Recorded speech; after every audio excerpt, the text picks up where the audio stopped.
कि आप जानते हैं कि किसी भी देश में तानाशाही आती कैसे है? अगर आप नहीं जानते तो इस वीडियो को अंत तक देखें और ध्यान से समझें। जब देश में भ्रष्टाचार, बेरोजगारी, महंगाई होती है तो जनता सिस्टम से नाराज हो जाती है। फिर जनता सिर्फ देश में बदलाव चाहती है, फिर वो बदलाव चाहे कैसा भी हो।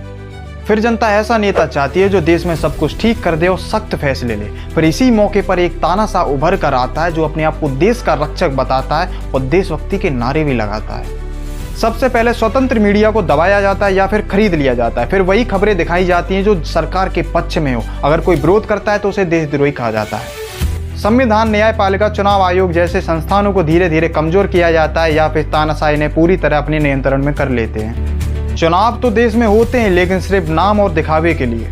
जनता के बोलने का अधिकार, विरोध करने का अधिकार, मीडिया की स्वतंत्रता सब छीन ली जाती है। यहाँ तक कि सोशल मीडिया और इंटरनेट तक पर नजर रखी जाती है। और तानाशाह सरकार में उसके विरोध के खिलाफ यदि कोई सवाल उठाता है या तो उसे गिरफ्तार करवा दिया जाता है, या तो उसे गायब करवा दिया जाता है, या तो उसे जान से मरवा दिया जाता है। और यहाँ तक कि लोगों के अंदर इतना डर बैठा दिया जाता है ताकि सरकार के विरोध में कोई दोबारा सवाल ना उठाए।